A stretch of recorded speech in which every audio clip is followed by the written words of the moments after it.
Agile model. What is agile model? See, the latest development in SDLC models is agile model. Why we are following agile model? In most of the SDLC models, like waterfall model, incremental model, spiral model, are unidirectional. Most of the SDLC models are unidirectional. That means we can travel from the requirement analysis to system coding and then testing and then go live and maintenance. But if there is any change, okay, if there is any change in a previous phase of the SDLC, it would be difficult for a tester or a developer to traverse back and fix it. Okay, that is why agile model came into the picture, where agile model provides the flexibility of fixing or changing the requirements dynamically if required, and they can travel back and they can do the multiple iterations if required.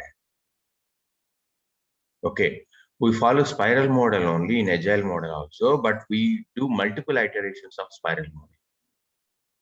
Okay, so let's see waterfall model, incremental model, spiral model, V model, and agile model. So this is the block diagram of waterfall model. If you look at this diagram, you can observe it is unidirectional. We can't travel from maintenance to requirement.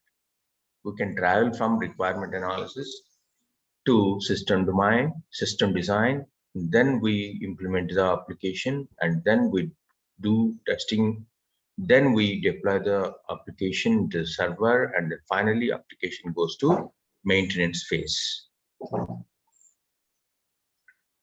Okay, this is waterfall model.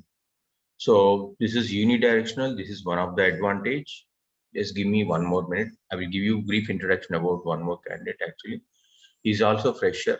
Okay, he has joined. Okay. Okay, we just want to attend. Okay, as a demo. Let's see.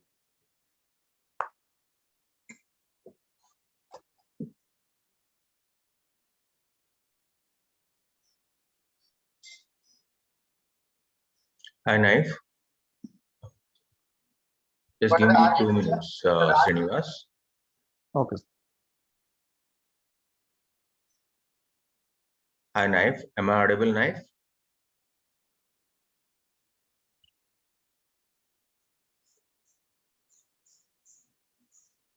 Hello, Naif. Am I audible? Yeah, you're audible. Yeah, actually, we are discussing SDLC models. Okay, I'm just give you. You might have attended 5 minutes back. Okay, and just give you. I mean, a very high level brief overview about SDLC models, which we are discussing currently. Okay. Yeah. Under SDLC models, there are a few very important and popular models we are discussing today. Under SDLC models, we have waterfall model, incremental model, spiral model, V model, and agile model. So as I said, SDLC models are mandatory to develop any kind of software. Okay. For software development, we have to follow certain models. We ask this question: why do you need to follow a model? Why can't you do ad hoc development? If you do ad hoc development, application development maintenance is very difficult. Okay, one. Second thing, if team members or fellow members does not follow a standard process, there will be a lot of confusion and miscommunication happens, and there will be a lot of gap in coordination. So in order to have a complete coordination and cooperation and developing the application in more standard manner, we have to follow certain SDLC models. Okay, under SDLC models, we have waterfall model, incremental model, spiral model, V model, and agile model. Okay. Now we are discussing about waterfall model. What is this waterfall model is all about? Waterfall model is a unidirectional. If you look at the arrows, you can understand. We can travel only in a one direction. We can't travel in a reverse direction. That means you can go in a phased manner. First phase is requirement analysis. Second phase is system design. Third phase is implementation. Fourth phase is testing, and fifth phase is deployment, and the last phase is maintenance. Okay, requirement analysis, system design, implementation, testing, deployment, and maintenance. Okay, in this waterfall model, we have a very important disadvantage. What is the disadvantage? For suppose you are in a system design here. Okay, you are in system design. If you want to go back and fix some issues in requirement analysis, that is not at all possible. Okay, so that is not at all possible. Here, if you want to travel from here to here, you can't go back. Okay, similarly, if you want to travel from testing to implementation, you can't go back. Okay, and at the same time, once the application is deployed, you can't test the application. Okay, you can't test the application. So that is one of the disadvantages we can see in a waterfall model. That's one of the disadvantages we can see in a waterfall model. See, coming to the phases of the waterfall model, it has total 6 phases. Depending on the project, the number of phases also will vary. Requirement analysis. What is the job of requirement analysis? Who is the stakeholders? Who is responsible for this phase? Okay.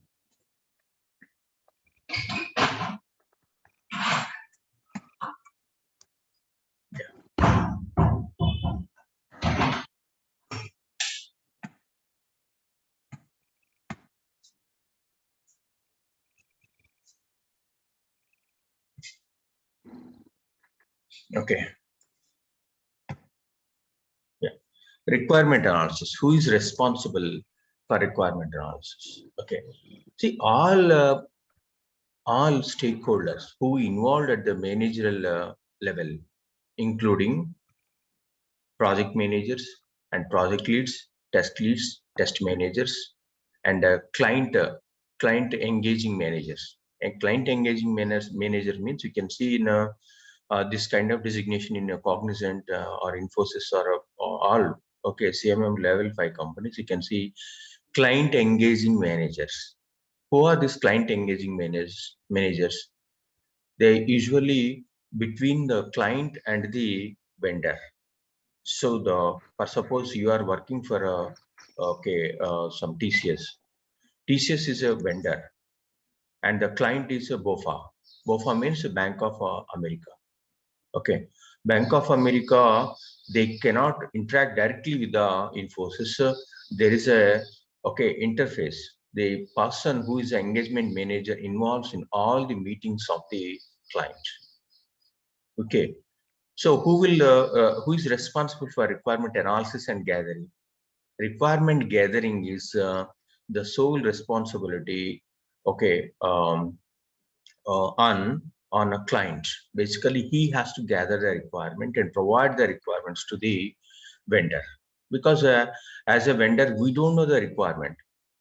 So the client will have the business analyst. There is a very important called a business analyst. Business analyst. Okay.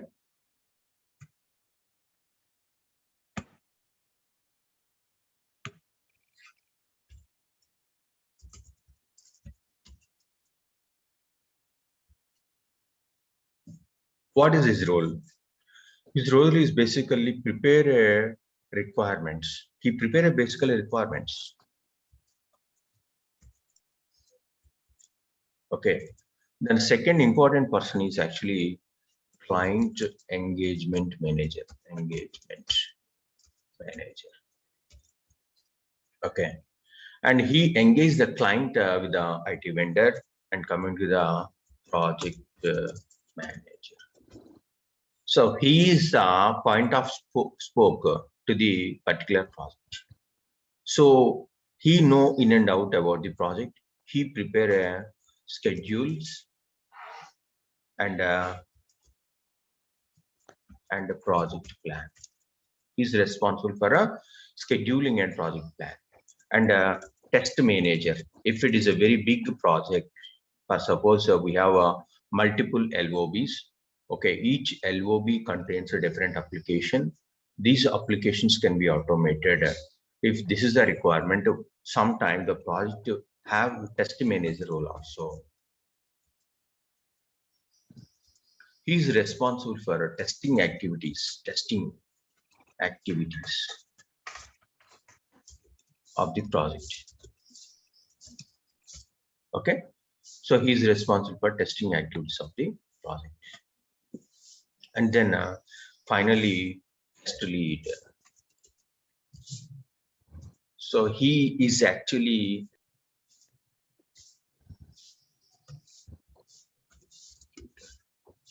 okay. So he's basically taken care. Okay, he takes care of execution part. Okay, see, he have a team of some 5 to 6 members.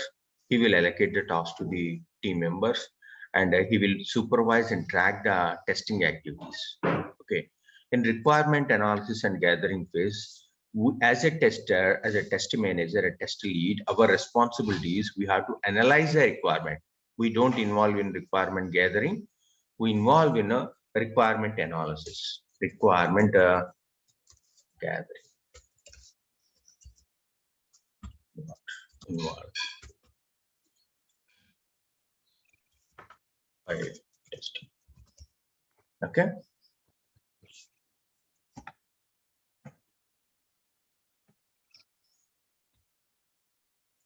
Involved in a requirement analysis. Why do you need to analyze? Now tell me, why do you need to analyze?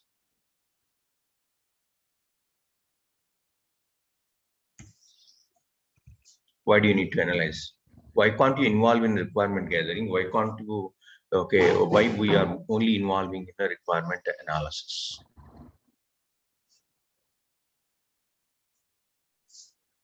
Okay, let me explain.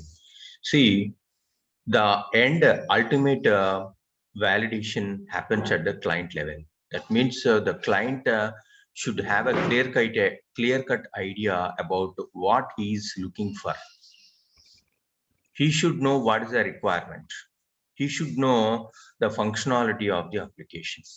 As a tester, we cannot deviate or we cannot change or we can't influence the customer with respect to the requirement. That is the reason we don't involve in a requirement gathering.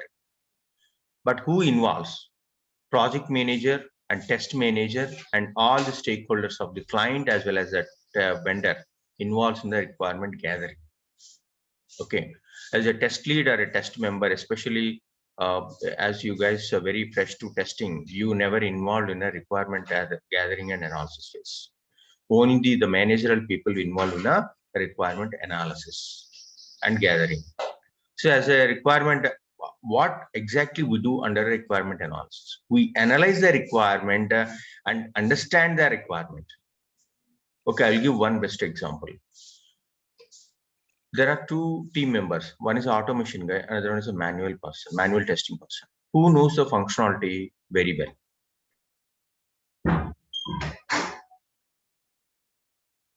Who knows the functionality very well? You tell me.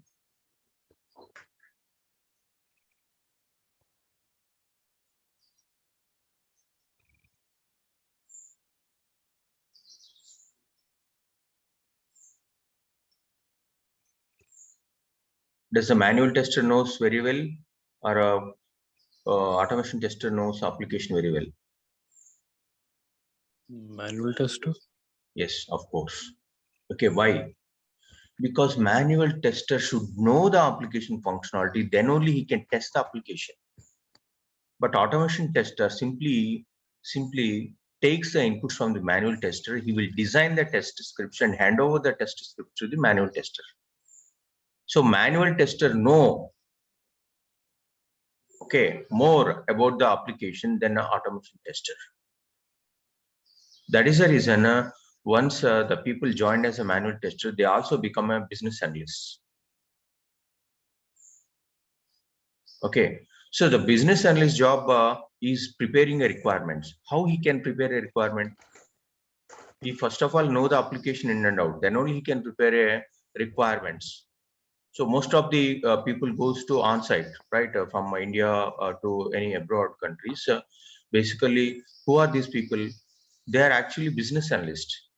They actually know the application and domain very well. What is the domain? Domain is nothing but a functionality in a particular area. For suppose we are calling it as a BFSI domain. What is BFSI domain? Banking, financial services, and insurance. That's a domain. The people specialized in BFSI domain, they can work as a business analyst in a bank or insurance company. Similarly, telecom domain. The telecom domain, people have a strong knowledge about the telecom domain, can work as a business analyst in a telecom company.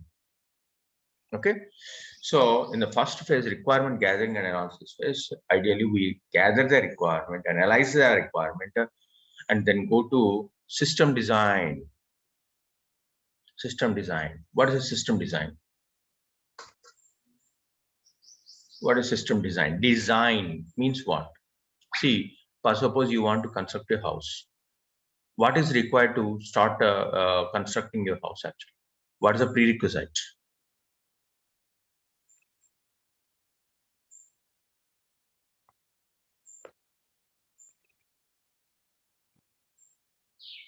What is prerequisite? Design plan. Correct. We need a blueprint, right? We go and approach some architect. He will give blueprint. Okay, blueprint is nothing but a design. Okay, he plan basically where should be the kitchen, where should be the dining room, and so on. So based on the plan, we proceed with the construction. Okay, we start similarly in STLC, in software development also, we have to do the design. As a tester, do you involve in system design? No, we cannot involve in a system design. Okay, tester does not have any role to play in a system design. Only developers involved in a system design. To design a system, they use a different designing languages like UML, Uni Markup Language. Okay, so many languages are there. By using these languages, they create a system design. Okay, so they create a system design. How the system design looks like? So as a developer, suppose you want to create a banking application. In a banking application, the few basic modules are login functionality and account summary and fund transfer within a bank, other bank, and global transactions, and then logout. Just assume these are the 4 modules are there. Okay, how to design? We should have some clear-cut idea about how many classes are there. For login functionality, there should be a class. In this class, we have a data members and data members and data variables. Oh, sorry, member variables and member functions. What is member variable? For login functionality, I have a member variable called username, password. These are the 2 string variables. These are the member variables. Okay, and there is a functionality. What is the functionality? Functionality is submitting the form. For this, I had to create a function. So we have to ideally develop a relationship. What is the relationship between the account summary page and login page? Once you click a login button, it should open account summary page. Then the input login page should become one of the member to the account summary page. Automatically, we'll draw a line saying that each account should have a login functionality. So as a relation should be drawn. Okay, this we will discuss in Java. So system design testing, development team involved in a system design where they design the system. Then you can ask this question, then what is your job as a tester during this phase? during this system design phase, what is your job?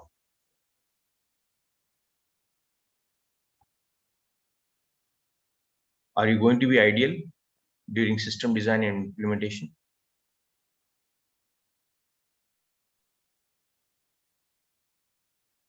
Yeah.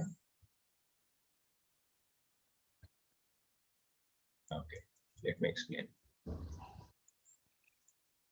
Okay, see, during the system design phase, we also follow certain phases. One is actually test design. Development and the developers involved in a system design. As a tester, we involve in a test design. What is a test design? What is the input for test design? Again, we use the requirements as an input to the test design. In a test design phase, we start creating a test scenarios. And then we create a test cases. And then we start creating test steps.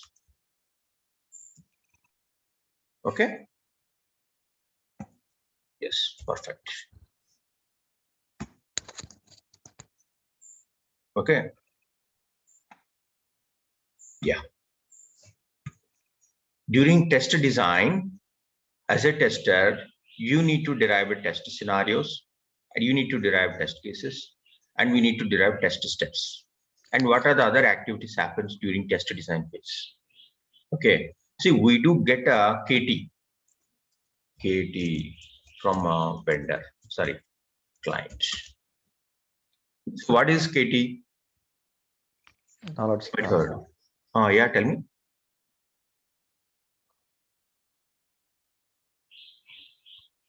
What is KT? KT means knowledge transition, right? Knowledge transition. So client or for suppose you are working in TCS.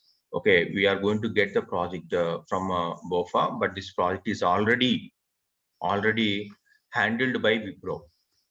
In a recent bidding, TCS got the project.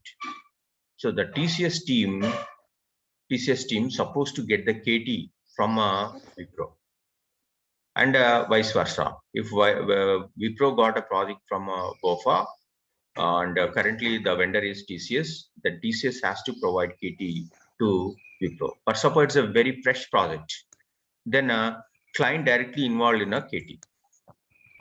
Sometimes we used to call in testing projects, okay, very frequently is, yeah, we are in KT phase. KT phase means this is the phase that comes under a test design.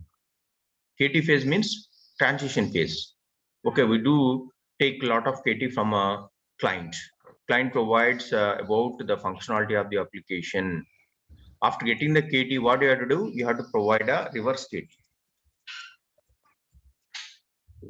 What is a reverse KT?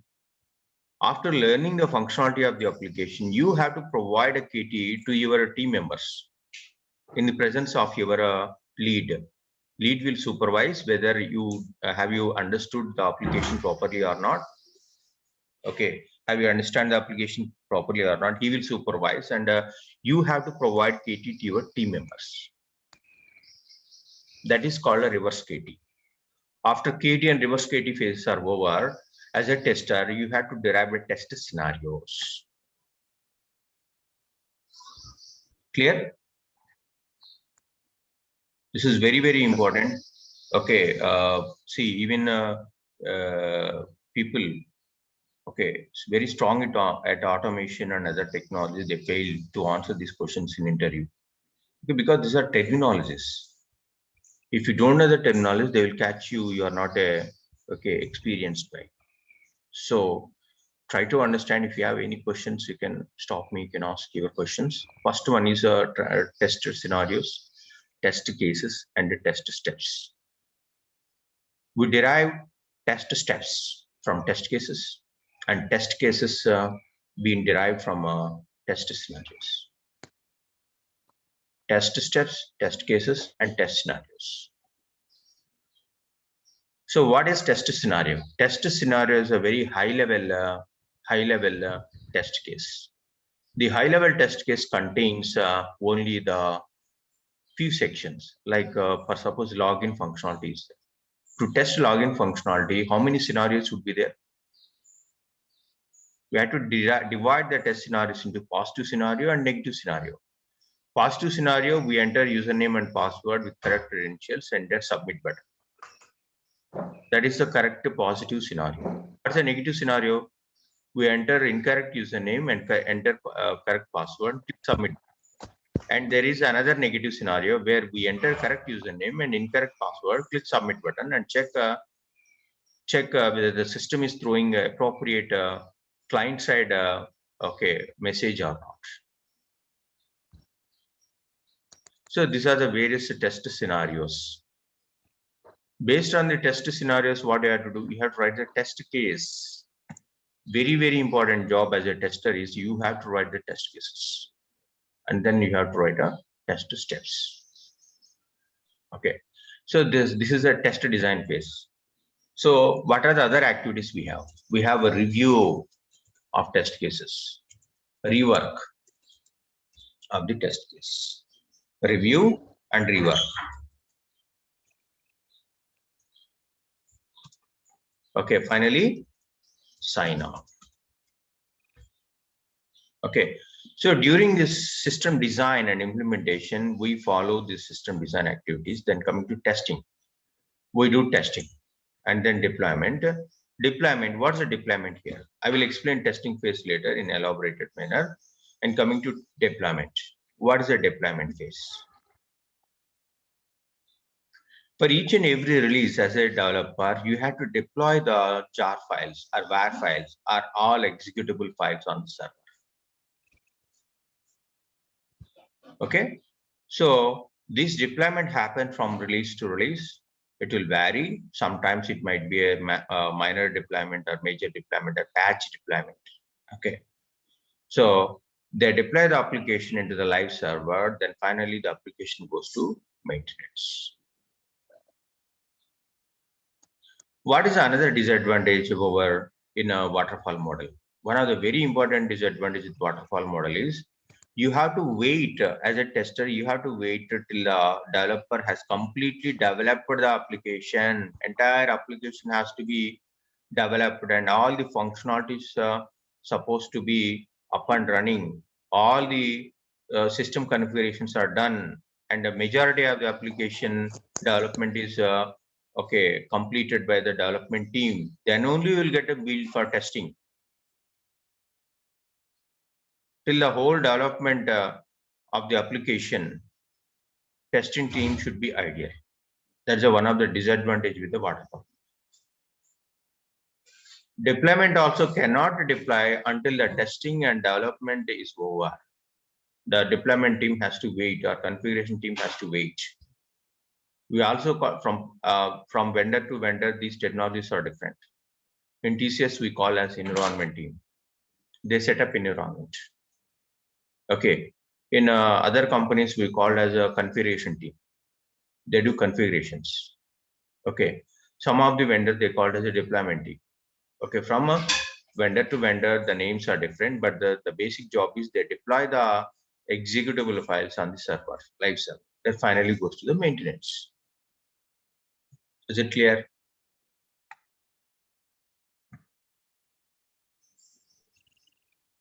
Yes. Yeah, very good. Next.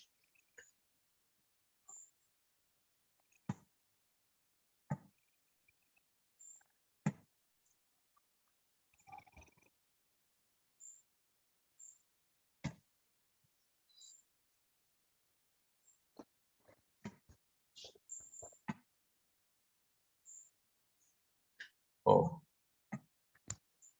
sorry. Oh, yeah. Delete this.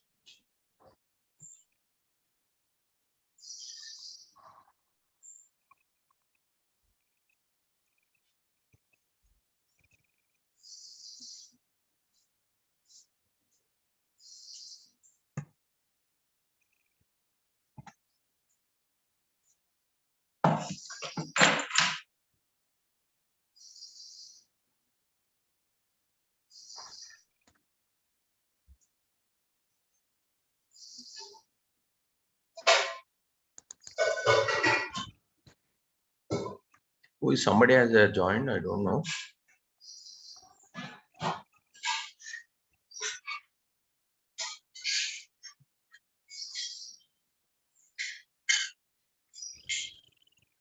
Hello.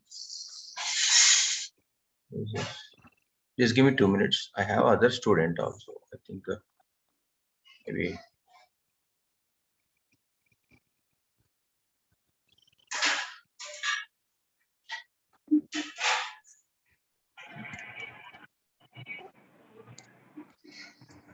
Yeah.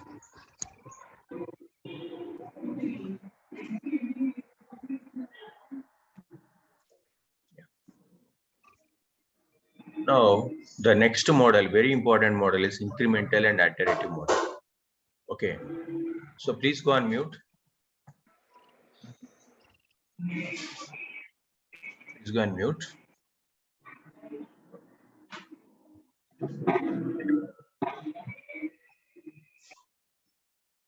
Yeah.